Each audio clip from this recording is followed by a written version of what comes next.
Seja bem-vindo a mais uma edição do Botequim Virtual. Informação na dose certa.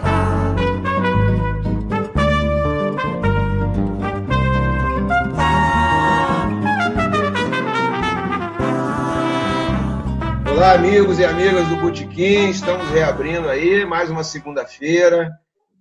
Não muito agradável esse dia de hoje, porque nós tivemos ontem a marca de 100 mil mortes por esse coronavírus, que, ao que tudo indica, essas mortes poderiam ter sido evitadas, boa parte delas, né? E como o nosso convidado de hoje é o Zé Celso Cardoso, e ele é presidente da Associação de Funcionários do IPEA, né? O IPEA é um Instituto de Pesquisa Econômica Aplicada, é um órgão diretamente ligado ao governo. Ele faz pesquisa, foi criado num período em que o Brasil pensava no desenvolvimento, né? Mas como todos os setores, segmentos da vida pública, né? A gente está sentindo uma pressão muito forte por um retrocesso, práticas do tempo da ditadura e até piores, porque parece que esse grupo que chegou ao poder, ele não tem nem o nível de alguns generais da época que eram nacionalistas, poderiam estar até equivocados, mas tinham uma intenção dentro da visão deles, uma intenção boa em relação ao Brasil.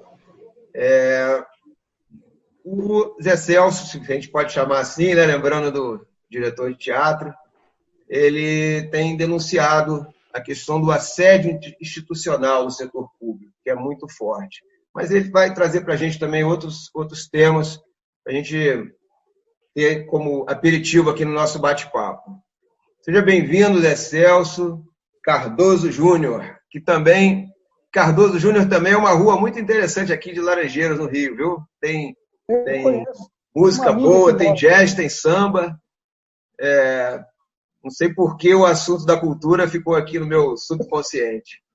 Hoje a gente está aqui com a Marina Neri, com o Rodrigo Otávio, com o Hélio Silveira, Luiz Antônio dos Santos e o Randolfo de Souza, para incrementar aqui nossa discussão. Boa tarde, Zé Celso. Boa tarde, porque nós estamos gravando à tarde, né? Mas os ouvintes vão ouvir na hora que for mais prático para eles, porque esse é um programa que você pode levar, inclusive, para a cama. Se o assunto for muito pesado, ouve de manhã. Se for agradável, ouve à noite. Se for mais ou menos, pode ouvir na hora do almoço. Seja bem-vindo. Maravilha. Bom dia, boa tarde, boa noite, então. E é um prazer aí estar presente, podendo colaborar com a discussão aí de vocês. E queria agradecer também a Marina, né, pelo convite, a indicação. Estamos juntos aí nessa luta aí. Vamos lá. Perfeito. Vamos, então, alguém quer perguntar? Quer dar o pontapé inicial no nosso debate? Então, eu vou lançar a ideia aqui do assédio institucional, para começarmos, né? Está cada vez pior, né, Celso? E estão cada vez perdendo a timidez, né? Não, completamente. Na verdade, o que acontece? A gente está tentando construir, inclusive, um entendimento que é um pouco diferente do tradicional sobre esse tema, né? Porque, evidentemente, assédio moral, né, tradicional, ele não é exclusividade do setor público, né? Ocorre nas empresas, aliás, é onde tudo começou, né? Esse tipo de assédio moral tradicional, que é uma relação assimétrica, evidentemente, e de constrangimentos, ameaças, desqualificações, etc., até perseguições, né, entre subordinados, em geral, frente às hierarquias das empresas, né? Isso vale para o setor público e vale para o setor privado, né? E é uma coisa antiga, evidentemente, né? Ela nasceu junto com o próprio capitalismo, provavelmente, se não antes. E por essa razão já existe uma normativa, né? Existe um código legal, penal, de criminalização, né, desse ato no âmbito e no ambiente das empresas, desde sempre. A novidade agora, qual que é? é que o assédio moral, no caso do setor público, ele tem sido uma expressão, ou seja, uma forma de manifestação de um assédio que a gente está chamando de institucional, que vem a ser o quê? Vem a ser um conjunto de práticas desse governo em particular, contra, não apenas ou diretamente contra servidores ou contra indivíduos pessoalmente, né? Ou seja, não se trata de um ataque dirigido pessoal e exclusivamente contra pessoas físicas, né? Na figura dos servidores. Embora isso, evidentemente, esteja acontecendo também, né? Mas antes disso estar acontecendo, o fator detonador do assédio institucional é uma postura desse governo contra o próprio Estado, né? Contra as organizações públicas, contra as políticas públicas, sobretudo as que vinham sendo construídas e implementadas desde a Constituição de 88. Né? E, portanto, contra os servidores que praticam essa política pública, né, de âmbito constitucional, na maior parte dos casos, e contra as organizações. Né? Então, quer dizer, quando o Guedes chama os servidores de parasitas, né, ou quando ele diz que vai botar, já está botando danado no bolso dos servidores, ele evidentemente está se dirigindo ao coletivo dos funcionários públicos, né, dos servidores públicos. Ele não está se dirigindo a ninguém em particular. Então, essa que é a grande diferença entre o assédio moral tradicional, que está materializado, cujo problema está materializado numa pessoa física, né, com CPF, endereço e time de futebol em geral, né, do assédio institucional está dirigido ao conjunto dos servidores, mas antes do conjunto dos servidores, aos próprios organismos públicos, as próprias políticas públicas, a institucionalidade vigente desde 88, ao fim e ao cabo, contra a própria Constituição de 88. Né? Então, a gravidade e a novidade ruim, né, do momento atual é essa, que esse assédio que se construiu como uma forma de governar, essa que é a verdade, porque também se trata de casos ad hoc, casos esporádicos, né, contra outro órgão. Não, é um fenômeno generalizado da administração pública, é uma política desse governo de, por meio do assédio institucional, colocar a opinião pública contra os servidores, negativar o papel do Estado junto à economia, junto à sociedade. Tá certo? Então, é de uma gravidade imensa, porque isso está solapando não só os princípios fundamentais da Constituição, como está solapando as próprias capacidades do Estado brasileiro de desempenhar políticas públicas que ele empenhava até recentemente, bem ou mal. Né? Então, é uma mudança de configuração, de postura do próprio grupo governante em relação ao Estado, em relação às políticas públicas, portanto, em relação ao servidor. Esse que eu acho que é o diferencial. Né? Uma última coisa de encerrar essa primeira intervenção é mencionar o seguinte, quer dizer, o próprio assédio institucional, tal como a gente está trabalhando, ele também já existia antes, ele não é exclusividade do governo Bolsonaro. A diferença é que antes, de fato, se tratava de casos isolados, de casos ad hoc, isso não compunha uma política ou uma prática de governo comumente. E por isso é uma preocupação imensa do atual conjunto de servidores em relação ao que vem acontecendo, na medida em que, ao ser parte de uma política, de uma prática de governo, isso ganha uma escala, né, imensa, isso ganha uma amplitude, isso ganha uma profundidade muito grande dentro do atual contexto. E essas consequências que vêm daí para frente, né, com esse tipo de posição. É um pouco essa que é. Zé Celso, pessoal, Luiz Antônio perguntando. Semana passada foi denunciado que dentro do Ministério da Justiça estava sendo elaborado dossiê contra grupos que se autodenominam de antifascistas. No IPEA, você acha que pode a situação chegar a um extremo como esse? Olha, eu acho que realmente está sendo feito esse dossiê, ele é verídico, as próprias autoridades do governo, a começar do Ministério da Justiça, reconheceu a existência dele por meio das entrevistas, das indiretas sobre o assunto. Então, é de uma gravidade atroz e é um caso ímpar de assédio institucional, na medida em que solapa, né, as bases da Constituição, quer dizer, os princípios da Constituição ligados, né, à individualidade, ao sigilo, à informação, à liberdade de expressão e coisas desse tipo, né, estão sendo afrontados diretamente por meio desse tipo de coisa. E isso é acontecido apenas em relação aos professores universitários, que é o grosso dessa lista, né, segundo consta. Mas isso já está acontecendo, e nós temos denunciado isso desde o começo do governo Bolsonaro, contra servidores do IBGE, contra servidores do IBAMA, do ICMBio, da FUNAI, não é? Do CNPq, da CAPES. Ou seja, existe do Ministério da Saúde, agora recentemente, com a questão da pandemia. Né? Existe, por isso que eu digo, é uma prática de governo que pode estar baseada em dossiês desse tipo e podem estar baseadas em outros tipos de práticas de assediamento, né? Como os constrangimentos que os servidores de saúde têm sofrido, né? Da Anvisa, por exemplo, da Fiocruz, que estão tendo trabalhos censurados ou estão sendo impedidos de vocalizar posições contrárias ao do presidente, e por aí vai.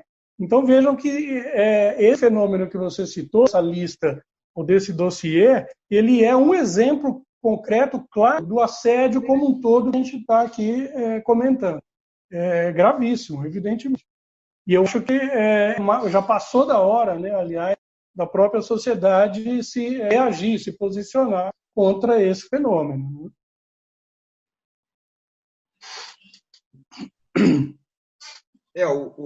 A sociedade está muito mal informada, né? Porque os meios de comunicação denunciam arbitrariedades e essas posturas malucas, vamos dizer assim, né? Em relação à pandemia e à ciência, de um modo geral.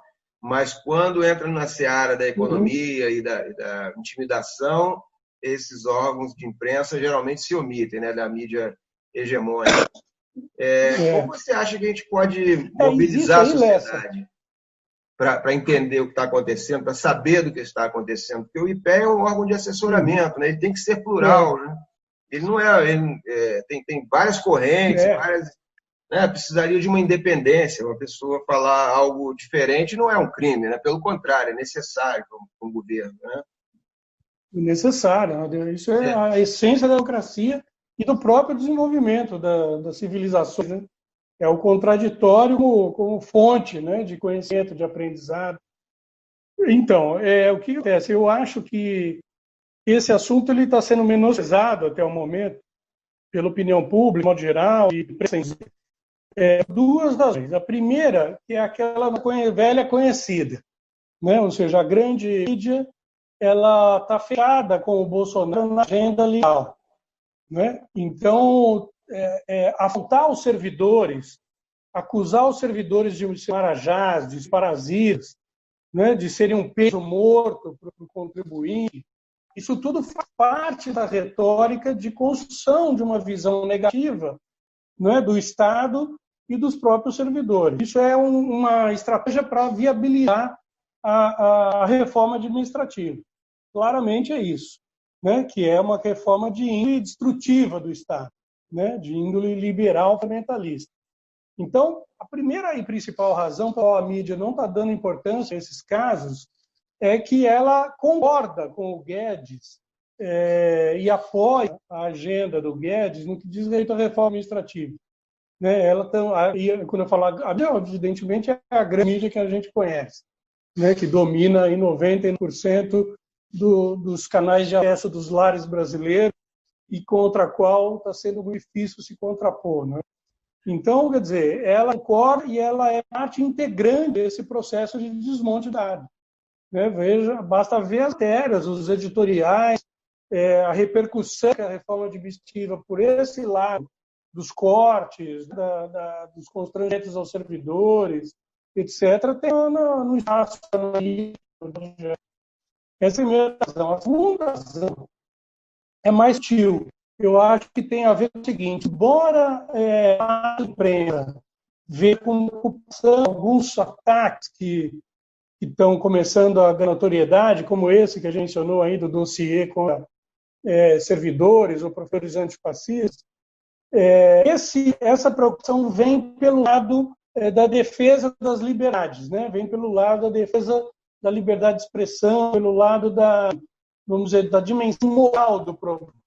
Né? Então, ou seja, não pode atacar a índole ou o caráter, né, da pessoa humana, etc., porque se atacar o deles, logo vão atacar o nosso.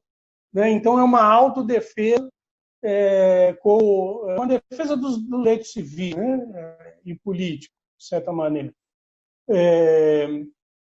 Só que essa defesa ela é feita como se os ataques que estão sendo feitos fossem dirigidos a segmentos ou pessoas específicas. Ou seja, como se tratasse do velho e bom assédio moral tradicional que eu comentei logo no início. Entendeu? Ou seja, por parte dessa imprensa, a compreensão de que esses ataques fazem parte desse processo mais amplo e mais complexo e mais grave de assédio institucional como instrumento da reforma administrativa. Entendeu? Eu diria isso, que o assédio institucional, tal como a gente tem trabalhado, é uma estratégia, né, do próprio governo para deflagrar e viabilizar a própria reforma administrativa. Esse aqui é um instrumento que o governo tem em mãos, criou, né, para sensibilizar, entre aspas, a população e o próprio Congresso, né, e, portanto, trazê-lo para o seu campo de apoio a essa reforma, que claramente é destrutiva. Né? Então, são essas duas questões que a gente tem que tratar e entrar ao mesmo tempo. E não é fácil, não está sendo fácil. Né? Então, quando você pergunta o que fazer para, né, sensibilizar a população para esse negócio, então a gente tem que atacar esses fenômenos. Né? Quer dizer, o primeiro é esse, é mostrar que a reforma liberal do Brest, o ato falho, reforma liberal do Guedes, que na verdade recupera, né, grande parte da reforma liberal e gerencialista do Bresser nos anos 90, né, é uma reforma destrutiva do Estado, das políticas públicas e que, portanto, isso vai afetar a vida, né, justamente da parte da população que mais depende do Estado.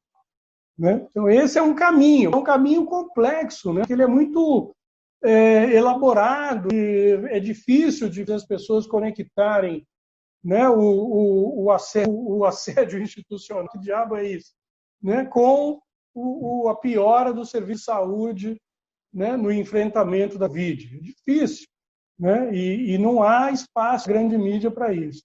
E o outro campo, que é a sensibilização frente a essa ameaça relativa aos civis, né, o assédio promove, ela não tem apelo popular. Então, é o oposto do outro problema. Né? Ela não tem apelo popular. A população, de modo geral, não está, vamos dizer, interessada nesse tema da garantia dos direitos fundamentais da Constituição de 88, infelizmente. É como se isso não fosse, ou fosse uma questão menor, né, diante do conjunto de problemas, como o desemprego, a falta da renda no dia a dia, a piora das condições de vida no dia a dia, e por aí vai. Então, a gente está com uma dificuldade imensa, realmente, o campo progressista, de romper com essas bolhas, né, e com essa blindagem da mídia em relação à gravidade desse problema, né, desse tema. Que não é um tema que esteja tendo repressão nem mesmo dentro vamos dizer, dos grupos progressistas, né, ou da mídia alternativa. Infelizmente. Exceções como essa aqui que a gente está agora discutindo aqui. Né? Mas você vê, eu não tenho a fórmula para isso, não. É difícil, viu? É uma luta complexa. Dentro dessa desinformação, uma questão importante é a da estabilidade do servidor público. Né? O brasileiro, coitado, que metade está na informalidade, né? E outros lutam aí para ter um salário razoável, alguns veem com uma certa antipatia e consideram um privilégio a estabilidade do servidor, mas justamente ela existe para garantir a independência do trabalho, né? Independente do governo que esteja de plantão, né? E uma outra coisa para evitar que as melhores cabeças sejam levadas para o setor privado, né? O funcionário público pensa, não, eu ganho menos aqui, mas que é outra desinformação. Pensa-se que no setor público se paga mais do que no privado. O setor privado fica só olhando quem se destaca no setor público para oferecer um salário muito maior. E o que garante a permanência desse funcionário, em geral, é a estabilidade. Ele não quer se arriscar, ir para um salário maior, depois ser demitido, né? Então, esse tipo de desinformação é provocado. Eu tenho essa impressão, né? O que vocês acham, companheiros, aí do relato do Zé Celso? Tem uma pergunta, Rogério, do Zé Celso. Vai, Rodrigo. Zé Celso, nisso que a gente vem falando da informação e da formação, você acha que a médio prazo há uma possibilidade nesse mundo neoliberal, individualista, de uma formação pública, digamos assim, republicana, de um jovem?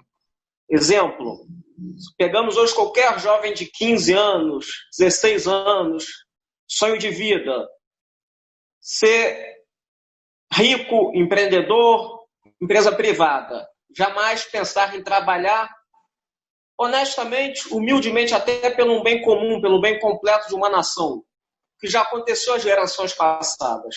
Você vê algum caminho disso voltar a acontecer? E como você, estando dentro de não só do IPEA, mas como da Associação de Funcionários, você vê essa renovação do servidor, do funcionalismo público? Se é possível uma renovação mais republicana? Olha, Rodrigo, eu acho o seguinte, que, primeiro, assim, eu acredito que a gente esteja em condições hoje de disputar essa volta, né, de um indivíduo, mais do que de um servidor, de um indivíduo republicano, democrático, né, voltado ao interesse nacional, de índole coletiva, etc. Infelizmente. Né? E, por outro lado, é exatamente disso que a gente precisa, né, para poder resistir, em primeiro lugar, e superar essa fase trágica da vida nacional. Né?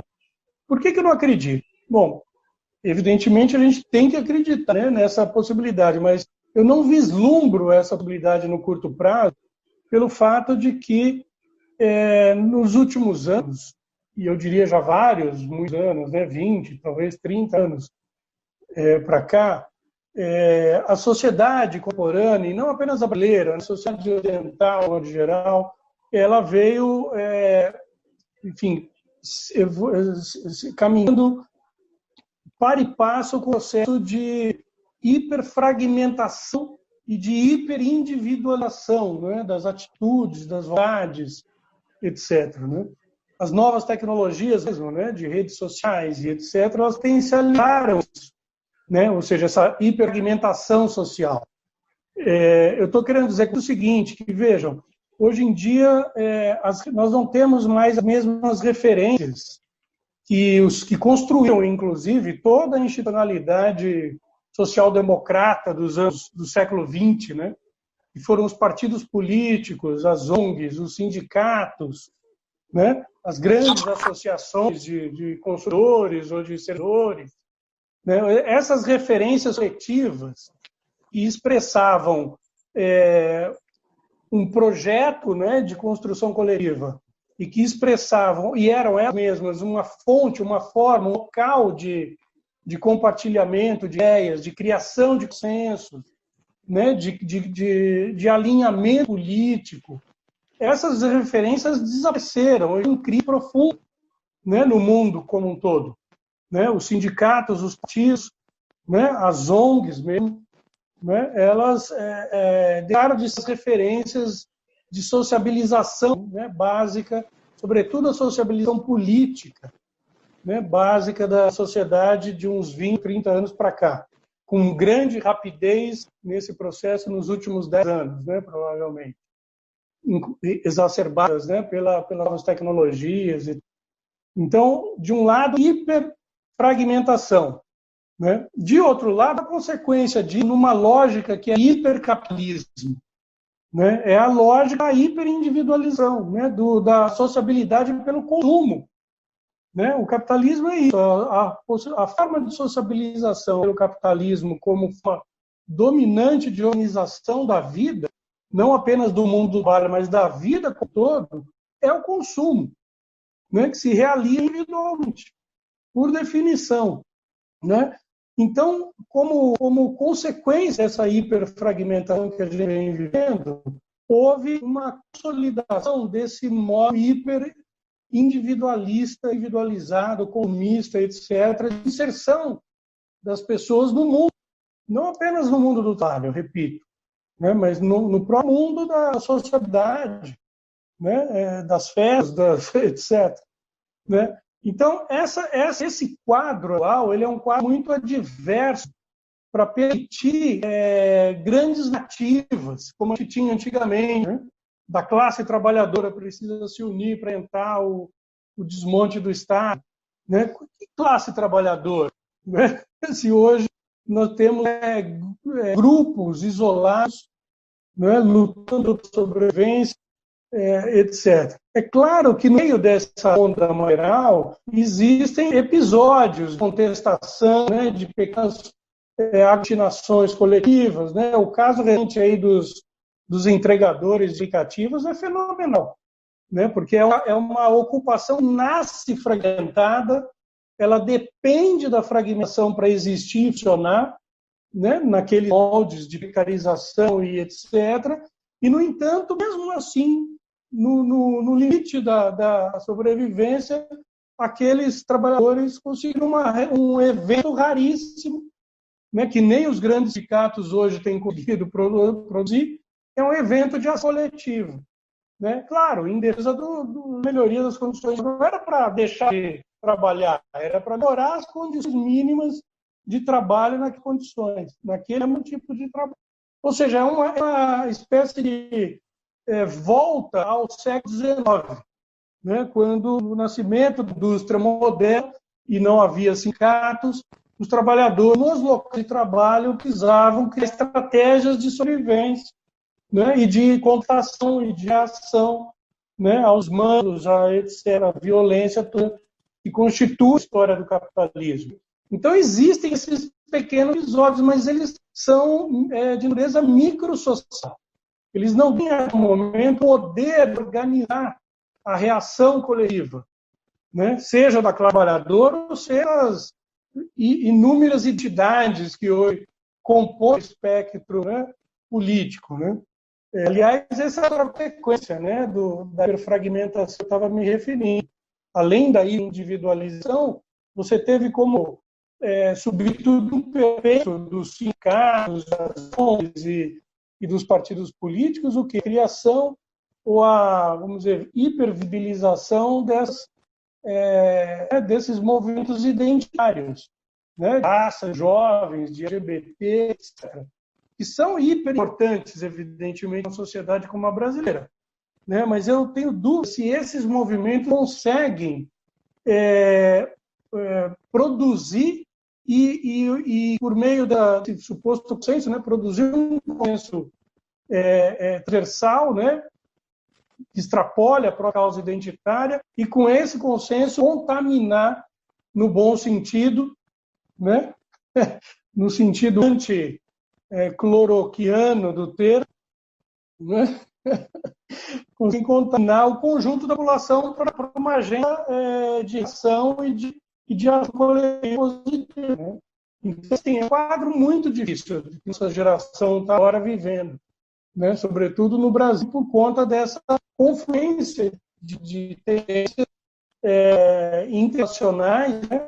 Fragmentação, etc., com essa chegada ao poder de um governo que é negacionista, terraplanista, abertamente racista, homofóbico, etc., contrário, né, ao ideário de desenvolvimento que estava previsto, contido na Constituição. Né? Então, é um quadro muito difícil. Bom, você pergunta, nós estamos inseridos nesse contexto de fragmentação, de individualização da ação, né? Uma dificuldade imensa de ter pessoas para trabalhar nas associações e sindicatos, para além das pautas tradicionais de carreira, salário, né? Esses temas mesmo, do assédio institucional ou do desenvolvimento, enfim, são temas que os próprios servidores vêm com distância, vêm com uma tristeza. Assim. Não que não esteja acontecendo, por questões de necessidade, né, uma reação. Eu acho que está acontecendo. Acho que tem um movimento sindical no setor público renascendo, não é, por conta da necessidade de sobrevivência, mas ainda num nível de esticação, individualização e de ação coletiva muito aquém do necessário. Muito aquém do necessário. Né? E eu faço votos e tenho trabalhado para isso, né, de que a gente consiga organizar uma ação mais poderosa aqui para frente. É que o ambiente que permitiu o fortalecimento dos sindicatos foi uma sociedade de base industrial, que hoje ela está passando para a era da informática, dos serviços, e esse conceito de proletariado, hoje em dia talvez, né, Hélio, talvez se adapte mais àquela questão dos 99%, que aí engloba profissionais liberais e tal. E eles vão sentir, pelo que está acontecendo, que o papel do Estado, realmente, ele vai voltar a ser predominante. Né? Até o pequeno empresário, até o médio, vai pedir essa ajuda, olhando para a China, para outros lugares onde o Estado toma conta da economia, não que seja uma... É também autoritário, mas é uma questão de planejamento. Ok. Zé Celso, Hélio Silveira, aposentado do BNDES, e entendo muito a sua luta, passei isso no tempo Collor. Não sei se você passou no tempo Collor também. Eu estava lá pedindo impeachment. Isso. E a gente viu colegas serem despedidos e depois foi uma luta muito grande, 10 ou 15 anos para voltarem. O que você falou aí é exatamente uma coisa mais ampla, que eu e o Rogério e mais um colega escrevemos uma série, 99% Univos. O que você explicou aí eu entendo muito bem. Esse 1% e o 99%, isso veio de uma história lá de 2008, do Occupy Wall Street, né? Que foi aquele conflito. E aí é o que eu falo, a nossa luta é conscientizar 99%, porque é como você está falando, nós estamos diante já de um dilema civilizatório. Tá? Uhum. Para onde nós vamos? Ou vamos diminuir a população depois do Covid, ou vamos mudar a sociedade. Um dos dois vai acontecer. Eu espero que seja a mudança da sociedade. Entende? Então, eu participo do que você está falando, e aí eu queria saber o seguinte, o seu achismo, né? O que você acha que acontece e quanto tempo vai demorar esse pesadelo? Ou não acaba? Hélio, aí você me complicou, hein? É o meu dilema também. Essa é a pergunta de $1 trilhão. É o meu dilema também. Mas o Collor passou, hein? O Collor passou. Então, o Collor passou e eu ia ler isso. Lembrando... Né? Quer dizer, se há uma lei, é o da história, né? Da história da humanidade, né? Como um todo. Sim, diga, Rogério. Não, lembrando que agora já estamos vivendo na era dos trilhões, né? Bilhões já ficou no passado. Só para os bancos, o Paulo Guedes, que não gosta de gastar, deu 1 trilhão e 200, né? Exatamente. Então, quer dizer, eu acho que é isso. Veja, eu tenho narrado um cenário aqui que é muito, né, desesperador e pessimista, mas ele não quer dizer que não haja superação, né, por parte do processo histórico. Pelo contrário, né?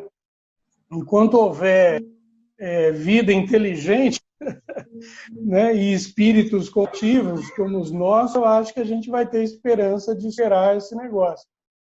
Agora, é isso, concretamente, né, do que se trata. Concretamente se trata de disputar o campo da informação e da comunicação de massa, né, campo da comunicação de massa, que está dominado, né, pelo Facebook, Google, etc., que a gente sabe aí, WhatsApp, não sei o quê, e que são hoje o principal instrumento, né, de desinformação e de manipulação da opinião pública. Né? Então, o progressista tem tentado, ele já identificou esse como sendo um dos principais problemas. A questão é como é que transforma isso numa ação à altura, né, do problema. Então, essa é a primeira coisa, né? Essa necessidade de furar bolhas e criar há vários canais de comunicação de massa para disputar a hegemonia discursiva, né? Disputar a hegemonia do discurso, né? Construir ou colocar outra narrativa histórica no cenário para disputar essa agenda dos caras. Né? A segunda coisa que me parece crucial é retomar o trabalho de base, né? Que é isso que provavelmente o Hélio já viveu, todas as gerações de sindicalistas, eu acho que vivem, cada uma a seu modo, esse drama, esse dilema. Né? Porque, claro, a mobilização sindical, de modo geral, e mesmo partidária, ela depende de um trabalho cotidiano, né? De uma ação de quadro, de alinhamento político, de conscientização, de formação, né, política em relação à realidade e as interpretações em torno dela. Então, é um trabalho permanente, é um trabalho contínuo, é um trabalho coletivo, né, que não dá para depender de uma organização só, de uma pessoa só, e é um trabalho cumulativo. Né? É o famoso novo CC, é o contínuo, coletivo e cumulativo. Essas três características que estão na base da possibilidade de sucesso da reorganização sindical. Né? Se não tiver essa atenção, essa compreensão, não é uma pessoa... Entendeu? Porque uma coisa é um cara, o Felipe Neto, né? Esse menino aí que surgiu agora para nós, velho, que estava aí na cabeça da moçada, e que surgiu agora como um ícone da resistência ao discurso negacionista do governo. Né? Então, uma coisa assim, mas isso não é a regra, isso é a exceção do processo. Né? A regra é aquilo que sempre nos mobilizou como atores políticos, é o trabalho de cotidiano de formação, ou seja, isso o sindicalismo... Pela fome que o Paulo Guedes está levando essa coisa, eles estão tão afoitos, enormemente avançando sobre isso, vai irritar e vai provocar uma reação. Essa é a minha esperança. Pode ser. A situação social, ela piorando como está, ela deve ser um estopim para uma reação.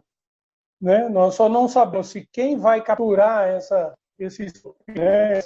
energia vai ser novamente a direita ou se vai ser um campo progressista. É isso que nós temos que disputar, esse spin que está para estar aí. É isso aí, meus amigos. Infelizmente, estamos chegando ao final. Está na hora de fechar o botequim, sempre com aquele gostinho de quero mais. Mas é assim mesmo que as coisas funcionam. Agradecemos ao Zé Celso, que abrilhantou aí nosso encontro. Já está convidado para voltar. E vamos em frente, que atrás vem gente. Semana que vem tem mais. Um abração, fiquem em paz.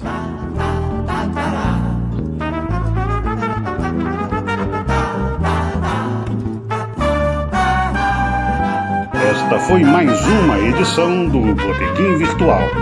Informação na dose certa. Até a próxima.